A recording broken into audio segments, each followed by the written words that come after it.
the former UFC lightweight champion, the one, the only, the notorious Conor McGregor!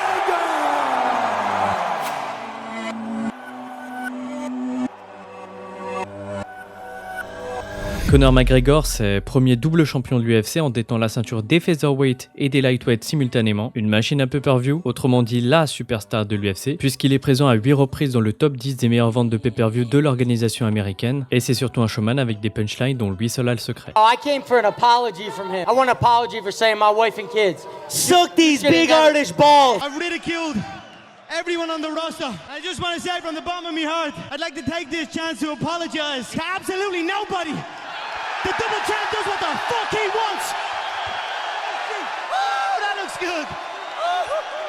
That looks good. Mais avant d'en arriver là, ce ne fut pas une promenade de santé. Conor Anthony McGregor naît le 14 juillet 1988 en Irlande, à Dublin, dans le quartier de Crumlin, et c'est dans ce même quartier qu'il effectuera sa scolarité primaire et secondaire à Tallaght. Entre deux cours, le petit Conor y développe sa passion pour le football. Mais très vite, il souhaite développer ses aptitudes au combat. Il débute alors la boxe à l'âge de 12 ans, sous la supervision de l'ancien athlète olympique irlandais Philip Sutcliffe. Ayant gagné quelques titres lors de combats amateurs en boxe anglaise, il décide de s'essayer vers l'âge de 15 ans à la lutte et au grappling. Conor est doué, mais uniquement dans les domaines qui l'intéressent. Après avoir quitté les bancs de l'école à 16 ans, le jeune Conor déménage avec sa famille en 2006 dans la banlieue ouest de Dublin, à Lucan. Il y rencontre le futur combattant UFC Tom Egan et commence à s'entraîner avec lui aux arts martiaux mixtes, autrement dit le MMA. En parallèle, Conor entreprend un apprentissage comme plombier, que son père lui a imposé, qui ne cesse de lui répéter de trouver un vrai job. Conor ne se sent à sa place que lorsqu'il combat. L'apprenti plombier comprend donc que ce destin n'est pas le sien. C'est pourquoi, sous la supervision de John Kavanagh, que Conor, âgé de 18 ans, fait ses débuts en MMA le 17 février 2007 contre Kieran Campbell. Conor est victorieux par KO technique dès la première reprise. Après sa performance remarquée, il signe un contrat avec le promoteur pour devenir professionnel. Conor McGregor parvient à gagner un peu d'argent, pas assez pour en vivre, mais assez pour assister à l'UFC 93. Et après avoir été motivé par son ami Tom Egan à continuer sa carrière, Conor signe le 10 novembre 2010 avec le Cage Warriors Fighting Championship, mais s'incline malheureusement pour son premier combat et pour la deuxième fois de sa carrière par soumission. Mais ce n'est pas cette défaite qui va enterrer la carrière du futur roi de l'UFC. La carrière du Notorious au Cage Warriors est remarquable, en remportant les ceintures de champion des catégories Featherweight et Lightweight. Il est le premier à être champion dans deux catégories différentes, en même temps dans cette organisation sportive. Mais l'Irlandais est à court d'argent et touche des prestations sociales. Mais ces derniers combats ont attiré l'attention de l'Ultimate Fighting Championship et de son président Dana White. Conor est invité par le tout-puissant patron de l'UFC à disputer un championnat européen à Stockholm et il est le deuxième combattant irlandais à rejoindre l'organisation depuis un certain Tom Egan. Mais le combattant se fait prier, finit par accepter, mais manque de louper son avion car il était bloqué à la poste pour encaisser le chèque de son allocation chômage de 188 € par semaine. Avec cette indemnité, il parvient à louer un petit appartement à 30 km de Dublin. Quand le frigo n'est pas plein, c'est sa petite amie de toujours, Dee, qui se prive pour qu'il puisse suivre son régime de sportif. Quand je rentrais chez moi lessivé après l'entraînement, elle me disait toujours « Conor, je sais que tu vas y arriver ». Dee Devlin a été un des éléments de la réussite de Conor. C'est notamment elle qui soutenait financièrement l'Irlandais au début de sa carrière.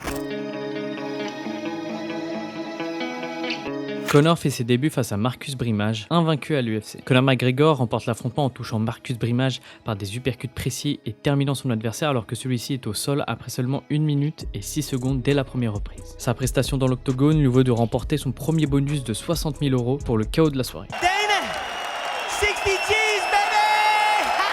Le 17 août 2013, l'UFC le fait combattre contre l'Hawaïen Max Holloway, futur BMF et légende de l'UFC à Boston dans le Massachusetts. Dans la première partie du combat, Conor domine les échanges debout avec la variété de ses coups de pied et son direct du gauche. Dans la deuxième reprise, Conor se blesse au genou mais parvient à remporter l'affrontement par décision unanime. Le premier diagnostic de la blessure est une entorse du genou, mais les examens approfondis révèlent une rupture du ligament croisé antérieur qui lui vaut une absence de 10 mois de l'octogone. L'Irlandais fait son retour le 19 juillet 2014 à Dublin en main event de l'UFC Fight Night où il est opposé au Brésilien Diego Brandao. McGregor domine Brandao dès les premières secondes et lui inflige un KO technique par coup de poing après 4 minutes de combat. Mais un autre prospect vient essayer de lui barrer la route. Un certain Dustin de Diamond Poirier, future légende de l'UFC. Conor domine et provoque Dustin Poirier en lui parlant dès les premiers instants du combat. L'Irlandais met son adversaire au sol en lui assénant un crochet du gauche. Et Conor le termine avec des coups puissants. Par la suite, Conor enchaîne contre l'Allemand Dennis Siver, qu'il bat facilement. Mais ce qu'on retiendra de ce combat, ce n'est pas la victoire en soi, mais ce qui s'ensuit. Le Notorious sort de la cage pour se confronter au champion brésilien José Aldo, présent en tant que spectateur.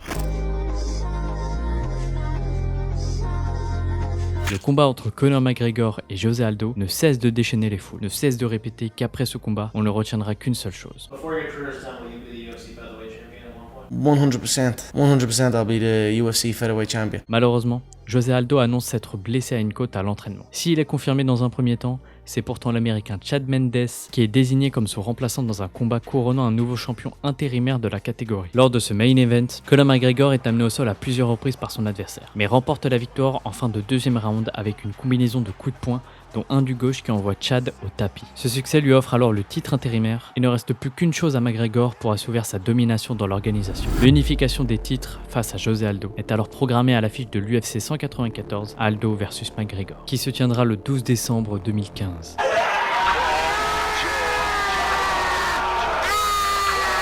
I am his daddy. Ele tá falando que ele é o seu pai. Nunca vai ser. Sit on my lap. L'opposition entre les deux combattants est attendue comme le combat de l'année. Dans la cage, le feu et la glace s'opposent. Le Notorious, confiant comme jamais, et à un combat d'entrée dans la légende, de l'autre, Scarface, GOAT, incontesté des poids plumes, très nerveux, contrairement à son habitude. Et le reste appartient à l'histoire. Here we go! Green trunks for the southpaw, the notorious Conor McGregor. Black trunks for the champion, Jose Aldo Jr. Conor relaxed and smiling. Oh no! He slapped him! Conor McGregor is the new UFC featherweight champion of the world! Oh, unbelievable! Oh my God! Il l'a fait. José Aldo s'incline par KO en seulement 13 secondes. En établissant le record du KO le plus rapide dans un combat pour le titre, Conor McGregor devient le nouveau champion incontesté des poids plumes de l'UFC. On pourrait s'attarder sur la suite de sa carrière, mais en réalité, Conor aurait pu arrêter sa carrière juste après ce combat, qu'il aurait déjà tout gagné. Toutes ces incertitudes se sont envolées après ce crochet du gauche. Tous les sacrifices et promesses faites à ses proches se sont concrétisés. Alors oui, tout n'est pas parfait, comme ses nombreuses phrases plus que limites ou autres faits d'armes. Mais il a su devenir cette machine à vendre que tout le monde s'arrache, mais surtout ce combattant hors pair. La cage l'a fait grandir, il a su lui rendre de la plus belle des manières.